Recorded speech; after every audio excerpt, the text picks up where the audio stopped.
যারা চীনা হাঁস পালন করবে তাদের জন্য একটা সঠিক গাইডলাইন দিব ইনশাআল্লাহ। তো বন্ধুরা, আসসালামু আলাইকুম। তো কেমন আছেন সবাই? আশা করি ভালো আছেন, সুস্থ আছেন। আমিও আপনাদের দোয়া ভালো আছি। আমি কিন্তু ভাই চীনা হাঁস আমার ফ্যামিলি প্রথম ৫টা কিনে দিয়েছিলাম বা ৬টা কিনে দিয়েছিলাম, এরকম মনে আছে। ৫টা ৬টা চীনা হাঁস থেকে মাশাআল্লাহ আমার এখন শতাধিক চীনা হাঁস হয়েছে। ঠিক আছে? একদিনের অভিজ্ঞতা থেকে আমরা বলতেছি না, প্রায় ৩ বছর ৪ বছর ধরে আমরা চীনা হাঁস পালন করতেছি। এই অভিজ্ঞতা থেকে আপনাদের সামনে এই ভিডিওটা দিলাম।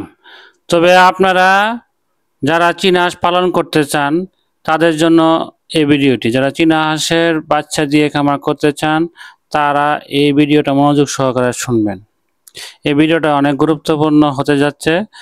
তো যে যেখান থেকে দেখছেন সবার কাছে একটা রিকোয়েস্ট থাকবে বা অনুরোধ থাকবে যে সবাই আমার চ্যানেলটাকে অবশ্যই ফলো দিয়ে রাখবেন এবং ফেসবুকে থেকে থাকলে এবং ইউটিউবে থেকে থাকলে সাবস্ক্রাইব করে দেবেন।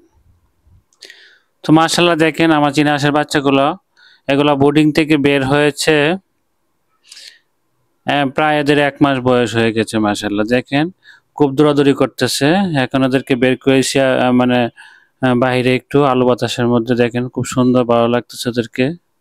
তো যারা চীনা হাঁস দিয়ে খামার করতে চান তারা অবশ্যই স্ক্রিন নাম্বারে ফোন দিবেন, স্ক্রিন নাম্বার দেওয়া আছে, অবশ্যই ফোন দিবেন, যোগাযোগ করবেন। আচ্ছা, শুরু করতে যাচ্ছি ভিডিওর মূল বিষয় বস্তু। যারা চীনা হাঁসের বাচ্চা দিয়ে খামার করতে চান, প্রথমে বলবো যারা জিরো সাইজ কিনবেন, জিরো সাইজ বাচ্চাগুলো আপনারা কখনোই পানিতে যাতে না ভিজে সেই সময়কার মিনিমাম ১ মাস যেন পানিতে না ভিজে, এবং ওদেরকে আপনি বোর্ডিংটা অবশ্যই করতে হবে। বোর্ডিং এবং পানিতে ১ মাস ভিজাবেন না, এবং নরম স্ট্যাটার ফিড, নরম জাতীয় খাবার একটু খাওয়াতে হবে। ঠিক আছে? তারপরে আপনার নিয়ম করে একটু লেবু পানি ৩ দিনের একটা ডোজ করাবেন, লাইসোবিট, এরকম কিছু ওষুধ, আপনার ভিটামিন, এগুলা বাজারে পাওয়া যায়, দোকানে বললে হইব যে চীনা হাঁসের বাচ্চার জন্য বা ছোট বাচ্চার জন্য কি ভিটামিন পাওয়া যায় এগুলা দিবে। ঠিক আছে? যে কোনো ভিটামিন আপনি যে কোম্পানির ভিটামিন পাবেন ওই কোম্পানি দিবেন। তো লাইসোবিটটা খাওয়ালে রোগ প্রতিরোধ ক্ষমতা বাচ্চাদের অনেক ভালো থাকে। ঠিক আছে?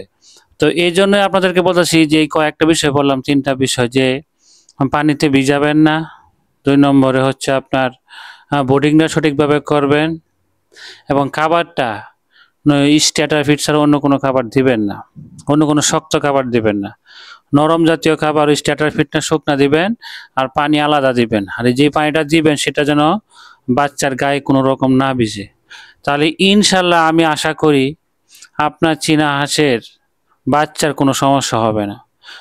আর ৩০ দিন হইলে বা ২৮ দিন হইলে আপনারা ডাক প্লে ভ্যাকসিনটা অবশ্যই করিয়ে নেবেন। ডাক প্লে ভ্যাকসিন যদি না করেন তাহলে দেখবেন একটু বড় হইলেই আপনার ভাইরাস ঢুকে যাবে। তারপর ৪৫ দিন বা ৫০ দিন হলে আপনারা ডাক কলেরা দিয়ে দিবেন। এই ২টা ভ্যাকসিন যদি আপনারা রেগুলার মেনটেন করে করেন, আপনার চীনা হাঁসের কোনো সমস্যা হবে না। আর একটা হচ্ছে ২ মাস পর পর আপনারা কৃমিনাশক প্রয়োগ করবেন। কৃমিনাশকটা সবকিছু বাজারে পাওয়া যায়, আপনার এখন ফার্মেসিতে সব ওষুধ পাওয়া যাবে। আপনারা যারা চীনা হাঁস পালন করতে চান ফার্মেসি থেকে বললেই হবে যে আমি চীনা হাঁসের জন্য ভ্যাকসিন দিব, ডাক কলেরা, ঠিক আছে, ডাক প্লে, অথবা বলবেন যে আমি কৃমিনাশক ওষুধ করাবো। এগুলা আপনি দেখবেন আপনার খামারের বাচ্চা কোনো সমস্যা হবে না, চীনা হাঁসেরও কোনো সমস্যা হবে না আশা করি ইনশাআল্লাহ। কারণ যে